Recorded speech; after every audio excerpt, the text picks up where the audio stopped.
Queensland Raceway is set and ready to go for the Replica Tourers who are out on track next. It's fantastic to have you back here for the coverage, round 3 of the 2025 High Tech Oils Super Series as we continue the racing throughout the year. It's a fantastic round, the 2 days of thunder here. There's so much going on. We've got drift demonstrations, we've got motorbike displays, DJs. It's a massive festivity here today. Let's have a look at the trophy series here for the Replica Tourers. Race number 2 about to get underway. Jason Grimmon's going to lead us off the front row with Paul Hudson. Then it's Mitch Rice and Scholes, Hatton and Davidson, Neil and Woodward, Love and Mooney, Lyon and Walker, Barker and Hay, Morgan and Moore for Sing Pride and Smallwood, and Gillespie and Stewart is going to round out our Replica Tours. Great to have 20 cars in the field here. They did join us at Sydney Motorsport Park as well, and what I love about Replica Tours is it's basically something that's been in some sort of touring car throughout the world, and we're going to see the big V8s and we're going to see some of the 4-cylinders and things like that as well. So there's plenty to go through, J-Mac, as we're about to unleash this race. As you can see, we get underway, the lights go green, and the Commodore there of Grimman leads us away the VY, and we can hear the V8 start to fire on all cylinders there as they head down. There's quite a few of those VH and VK Commodores as well, and have a look in the background. There's a moment for the 45. That's Lyon, Chris Lyon there, does a lot with the category as well. Well, car's turning around, 66, Davidson, that does it back into the pack, no. Well, there's a big moment there as we all take a breath. Hudson up in first in the Subaru over Grimman, your race 1 winner. We're looking to put that WRX back onto the podium one more time here as the Pulsar. That's the number 32 of Mooney, just cocking that inside rear. Well, we'll have to wait and see how John Davidson goes in that Holden V Commodore, whether he can rejoin the back of the pack. Hopefully that's not something wrong with the car, a setup issue or anything, and he can just roll that car back in there and get it, maybe battling it out towards the rear of the grid. The Replica Tourers Series really gets a lot of cars here in Queensland, a strong following as well. BMWs, no surprise to see them in there. They've been strong in touring car ranks around the world. The BMW M Series, the 85 car. And that's Shane Stewart, who had a DNF in round number 1. I know we've got a yellow safety car out there. That's not what we want to start things off in this race.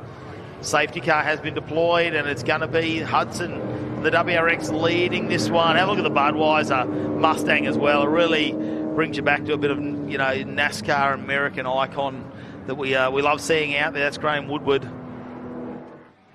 Oh, let's check the replay. The start was fairly ordinary affair, a little bit of contact there, but just unloading the 66 enough to send it through on turn 2. And Davidson, once that big girl starts to rotate, it just wasn't coming back. Stayed on the gas as well. I thought it was a big tip-in for a burnout competition or something. I was looking at the Escort in the background too. I was lucky that they missed that. And here's Hay. That's going to be unfortunate for him. That's a big horsepower from memory. It's a 400-odd cube LS in the front of that thing too. It has a whole heap of horsepower, and the shake of the head is not what you want. Yeah, Hay had issues in race 1 as well, recorded as a DNF. Actually, there were a few DNFs there. Stewart, Hay, Morgan, Moore and Siegfried weren't able to finish race 1. As looks like we are already about to retrieve the 66 of Davidson. That's not what we wanted to see, really. We knew the bit of a spin out there, and we're hoping that potentially they could get there. Great to have Rubbercraft Tyres Australia on board for 2025 for the Replica Tour Trophy Series. Of course, the 2-litre class, there's a couple of classes in here we need to go through. You've got the 2-litre class, the 3.5-litre class, obviously, as we go up. 5-litre class, which we'll see a couple of the Mustangs sort of sneak into there. The 6.2-litre class, which was probably like your LS3s and your stroked out 8 cylinders for most of them. And the open class, which is all out, just get in there. We can throw a whole heap of horsepower in between these chassis rails and let them fight it out. So a few categories within the category as well. So although we've got some outright winners that we're talking about out here, there could be some potentially in their category winners moving up a couple of spots with their category as well within the series. But can see the VE still keeping a lot of the dash in there for this one. It's not looking too far out. And I do like to see that we've got most of our drivers still have that. They've really got that touring car look, don't they, with the spoilers and the wings. And we haven't really overdone it, but they've got to have that touring car. They've got to have been a touring car at some stage throughout the racing history. And it's good to see some of the newer and older BMWs. Pulsar in there. And being led by a Subaru WRX. Hudson gets the restart underway and looks to hustle it through turn one. He's being chased down hard by Grimman in that top category here inside Replica Tourers. The 555 machine out there is, the Triple R machine. That's the number 34 of Rice. One of the best presented cars out here in the field. Oh, I feel like it's a pirate. It's coming to take your stuff away. Arr. Well, Rice under threat from Scholes. Scholes looking to get the 69 Suncoast mechanical entry up the inside. Gets it turned. But Rice trying to hold on. Pushes it out wide. It's a battle to turn 4. And how's the pace on that old Commodore? Just the horsepower, isn't it, as he takes off for Scholes? I mean, the VC Commodore, I'd like to know that's not a stock engine. But look at the corners, though. This is where Rice really comes into it. That car set up nicely as we go through 4 and 5. Catches up down the straight. Scholes just has a little bit of a horsepower advantage. It's really as they come into the corner. Look who's lurking in the background too. You got Hatton. Just having a look in the 991 machine. Bo Hatton, the whole Commodore as well. He's got to watch out. The BMWs are starting to fire up in the background. The Mustang is under fire. Wow, that BMW gets up and boogies. Manages to get the move done on the run into turn 1. That's the number 85 of Stewart. Yeah, he had a DNF as well, so working his way back through the pack. That's unfortunate for him. Oh, Barker with a high-speed exit in the 51 machine. He was running in 11th place behind Love. Yeah, that's not going to be fortunate for him there. We know how hard it is to get out of the gravel trap. Alistair Barker. Potentially, safety cars breed safety cars sometimes. Let's have a look at the replay, see if we can get this one unfolded. Just gone off. It's almost like steering went, or brakes. Yeah, it looked like he was trying to go nose first into that gravel to avoid any potential rollover. And sometimes that's what you want to do. You don't want to try and get the car sideways and slow down. Jeff Gillespie in the racecraft car with the P-plates on, new to the series as well. Just getting some laps under. We saw him down in Sydney and they had a couple of little gremlins in the car. That is beached, and of course safety car going to be called there as we go into turn number 1. That's high speed coming off the main straight there. It's got to be pushing 200 kilometres an hour, I reckon, going into that. Actually seeing where I thought that was further back in line with the start-finish straight. Looking at where that is, that does make me think maybe steering. Man, oh man, we're under safety car conditions here for race 2 of the Replica Tourers. We'll take a super short break and be back with more on the other side of this.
Yeah, we're not too far away from the local RAF base here, just outside of Ipswich at Queensland Raceway, and have a look at that coming. Our armed services coming down to for a bit of a touchdown here. We're not too far from getting a touchdown for some of our racing. They call it the Sunshine State, but it's pretty cloudy at the moment, J-Mac, and there was a slight chance of rain this afternoon, which could just spice things up potentially. I was going to say, I think there's a few people out there in the pits and in cars that are really hoping that a bit of precipitation might change the running order of things.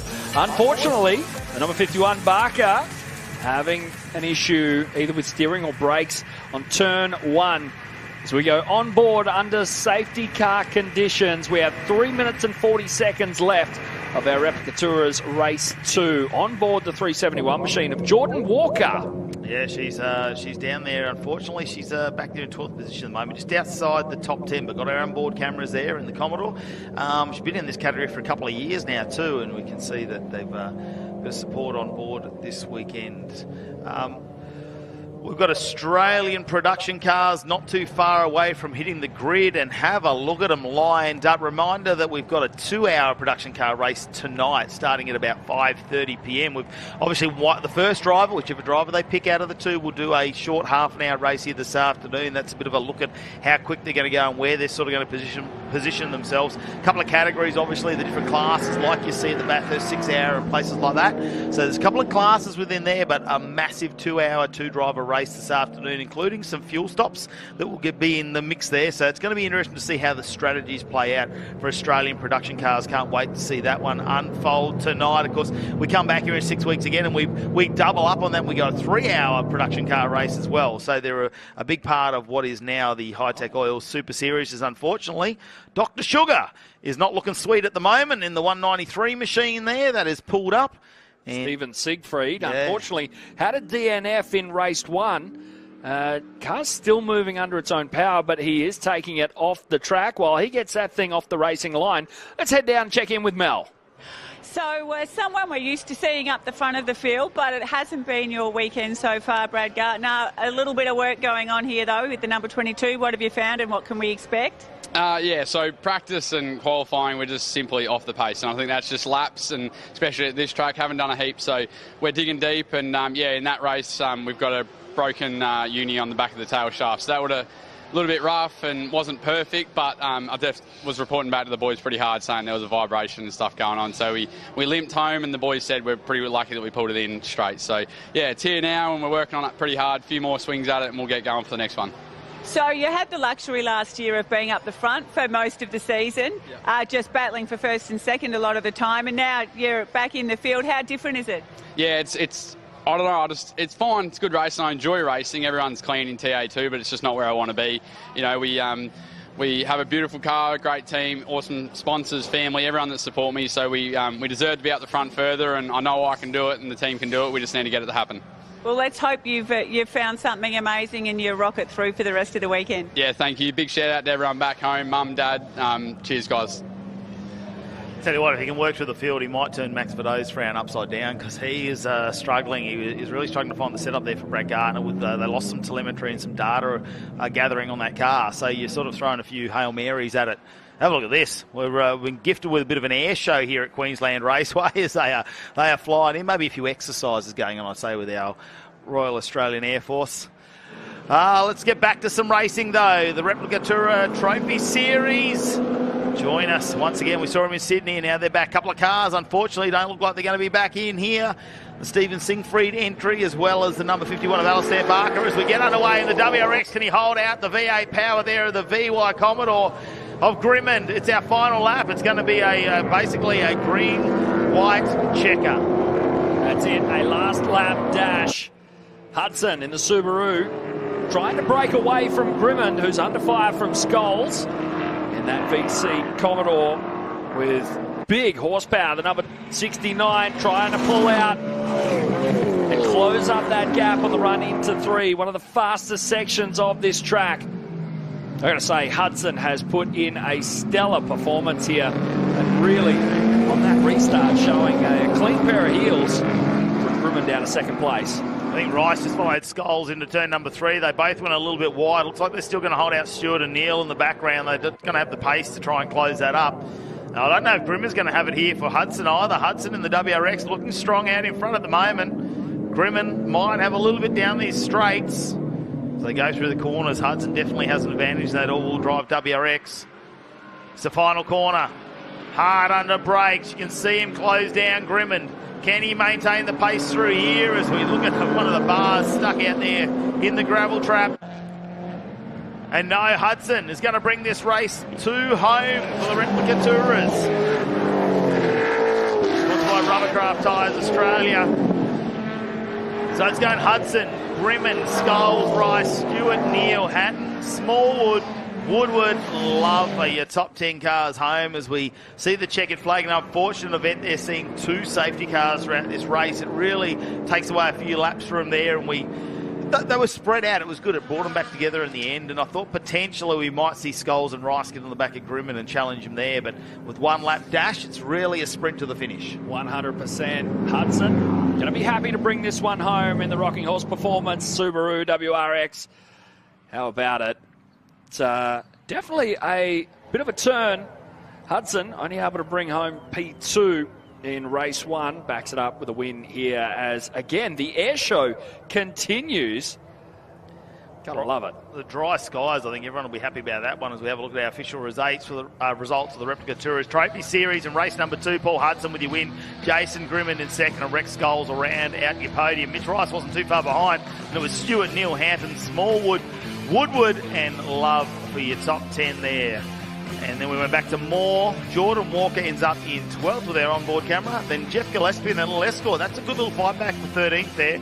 Morgan in 14th. That is Mooney, Craig Line, Singfried, Barker, Davidson, and Steve Hay. I wonder if he actually made that back out there because that car wasn't looking happy. A few shakes to the head there when that came into pit lane. But let's have a look at some of the race highlights now of the Replica Tour Trophy Series race number 2. And Grimmen got away to a nice start there over Hudson. Just seemed to have the pace. Big brake lock up there, and might potentially explain a few things later on in the race.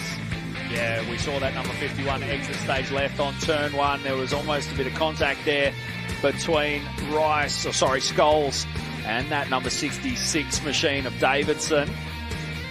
Yeah, that was an unfortunate moment, brought out a safety car as well. And then there was this big hairy moment at the end of the main straight where Barker, the car, just seemed to turn into the corner, and it was almost looked like they were a passenger from then on in.